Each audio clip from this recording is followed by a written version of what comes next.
Hi everybody, it's me again, Charles Norman from Sports Solutions LLC. We are the creators of AthleticSOS. If you are trying to get an athletic scholarship and your kid is in the high school, 9th, 10th, 11th, 12th grade, you should be using our software. It will show you all of your options and opportunities based on your academic information, your GPA, your SAT scores, ACT scores, the sports you play, and the level you can participate. We'll give you a list of schools you qualify to attend that have your sport at the collegiate level, and they offer scholarships. So in this one, I'm going to start, when I'm doing these shows, I'm going to start talking about some of the letters I'm getting now. We're growing really well. I can't thank you guys enough. Everyone's using our software.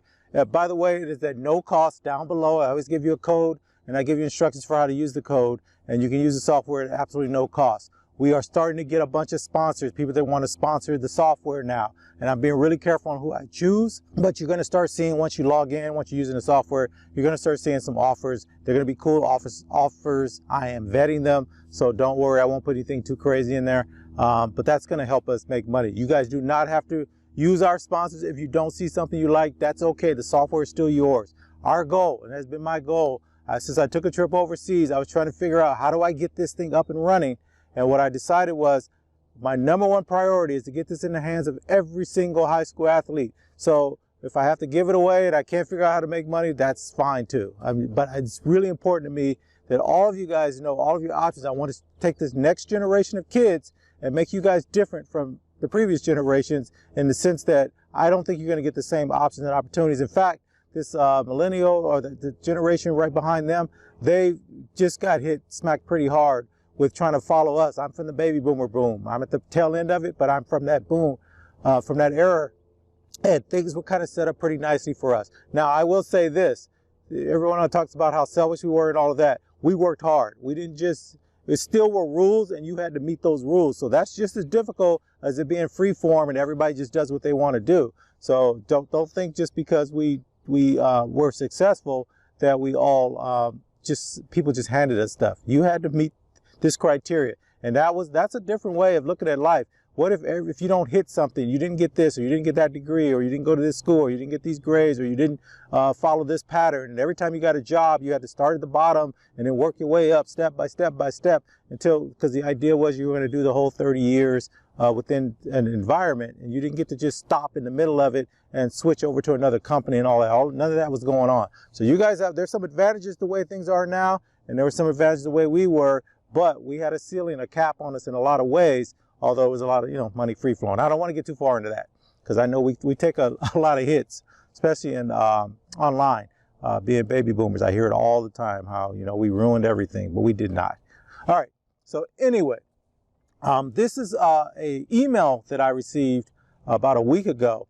And so I want to hear what you guys would do about this or how you feel about this. So this is a young man. He's a baseball player. He is being raised by his mom, and his mom had this question for us. So he's in his senior year right now.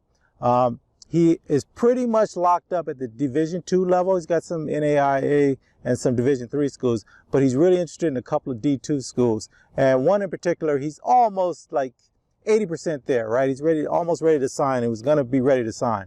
But in his junior year, earlier this year, because baseball is a spring sport out here, he had a really good year. I mean, he grew, he was much stronger, much more adept at what he was doing, and just had a great junior year. And then he went to the summer after he graduated and got invited to a bunch of showcases based off of his junior year at high school and did really well there too. And all of a sudden he hits the fall and he's getting these letters from these D1 schools.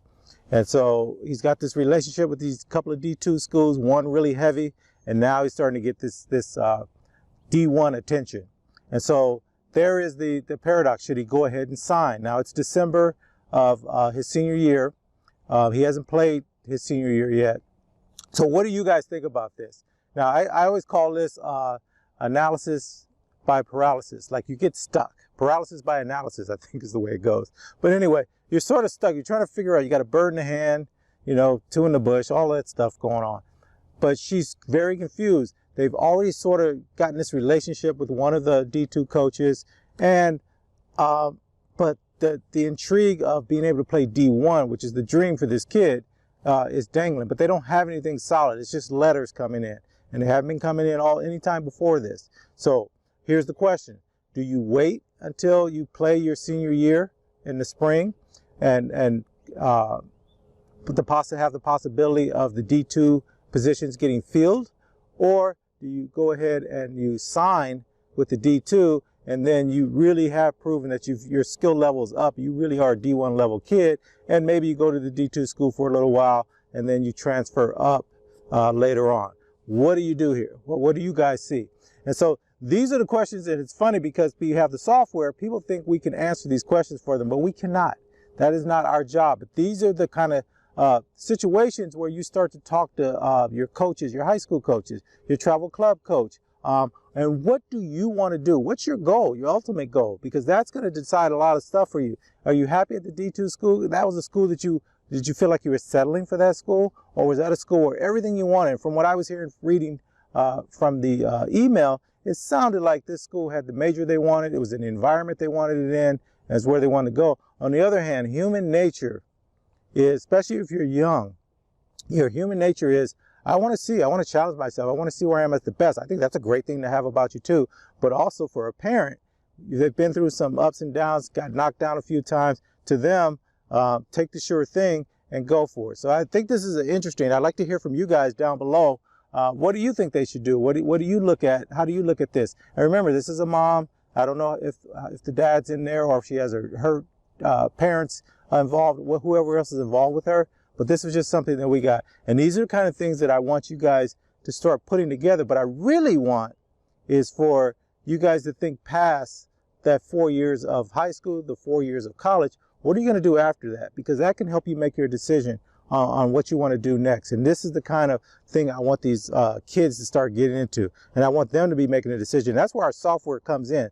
So the only thing that I told them to do in a follow-up that I wrote back to them was, make sure you use the software and make sure the D1 schools that are interested in your son, make sure that you qualify academically to attend that school, or those schools. And so at least you can start getting that, and then go ahead and reach out to them. Because one of the things I told her was, I go, the fact that you haven't done anything and it's already almost December is you've already made a decision, right? Because you've put off that D2 school up until this point. They wanted to sign you earlier, I'm assuming, so, or get a commitment from you earlier, and you didn't do that. So you're already kind of making a decision. The real question is, do you push it all the way out to the season, until the end of the season? And then the other thing, so I told them, use the software, make sure you qualify to attend those other D1 schools, which I think this kid does. I think he's got great grades. He's going to be fine in that realm. And then the next thing would be to get someone to train, someone you trust that's a trainer, not your travel club coach, not your high school coach. Try to find a third party and have your son go out and get evaluated by that person and see where they think they are. And maybe that'll give you a little bit more of an idea. And then the final thing I said, and I don't know if you should do this or not, you guys can tell me down in the comments. I said, why don't you let the D2 coach know where you are, what's going on right now, that you are very interested in their school, and but your son's starting to get some looks from some higher caliber schools, and you just want to fill it out a little bit. And we hope this doesn't cause a problem. We would like to still be on your radar.